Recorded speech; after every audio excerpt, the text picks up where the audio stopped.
नमस्कार, मैं हूं आपके साथ अभिषेक पुंडी।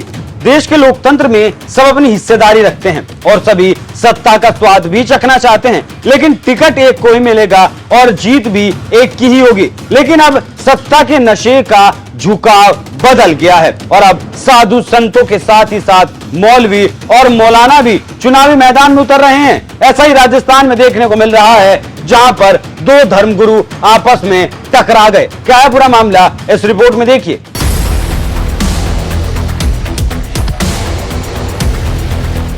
राजस्थान में चुनाव का बिगुल बज चुका है और जनता अपने मताधिकार का प्रयोग कर 25 नवंबर को वोट डालेगी और फिर इसका रिजल्ट 3 दिसंबर को आएगा। तब पता चलेगा कि कौन जीत रहा है। लेकिन विधानसभा भवन पहुंचने के लिए हर कोई जोर आजमाइश कर रहा है और इसी तरह एक सीट है पोखरण, जो पश्चिम राजस्थान में ही पड़ती है और इस सीट पर दो धर्मगुरु आमने सामने आ गए। एक धर्मगुरु हिंदू हैं तो वहीं दूसरे धर्मगुरु मुस्लिम हैं। चुनाव में दोनों धर्मगुरुओं की राजनीतिक प्रतिष्ठा दांव पर लगी है। पिछली बार भी ये दोनों धर्मगुरु चुनावी मैदान में थे, लेकिन कांग्रेस के सालेह मोहम्मद ने चुनावी मैदान मार लिया था। प्रतापपुरी महाराज मात्र 872 वोटों से पिछड़ गए थे। जानकारी देते चले कि बाड़मेर निवासी सालेह मोहम्मद सिंधी मुस्लिम समुदाय से आते हैं और इनके पिता धर्मगुरु रहे हैं, जिनका नाम गाजी फकीर है। गाजी फकीर के निधन के बाद सालेह मोहम्मद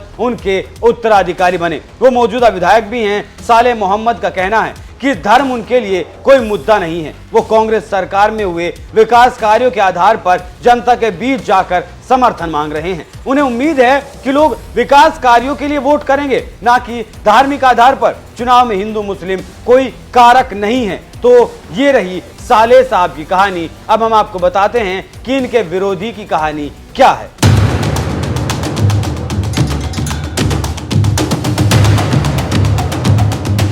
सालेह के प्रतिद्वंदी बीजेपी उम्मीदवार महज प्रतापपुरी महाराज हैं, जो बाड़मेर के 12 किलोमीटर दूर महाबार गांव के रहने वाले हैं। उनके माता पिता ने बचपन में ही उन्हें गुरुकुल भेज दिया था। हरियाणा के चेशायर जिले में स्थित गुरुकुल में सनातन की शिक्षा लेने के बाद वो महंत बन गए। वो हिंदुओं के आध्यात्मिक उपदेशक बन गए। साल 2018 के विधानसभा चुनाव में बीजेपी ने उन्हें प्रत्याशी बनाया था, लेकिन वो महज 872 मतों से चुनाव हार गए थे। लेकिन इस बार फिर से बीजेपी ने उन्हें ही अपना कैंडिडेट बनाया है। अब देखना ये होगा कि आगे क्या बीजेपी इस बार कांग्रेस को पटखनी दे पाती है या फिर चुनावी नतीजे पिछली बार की तरह सेम रहते हैं। जानकारी देते चलें कि पोखरण विधानसभा सीट का गठन साल 2008 के विधानसभा चुनाव से ठीक पहले किया गया था। अब तक हुए 3 चुनाव में 2 बार कांग्रेस और 1 बार बीजेपी उम्मीदवार ने यहां बाजी मारी है। 2008 में सालेह मोहम्मद ने बीजेपी के शैतान सिंह को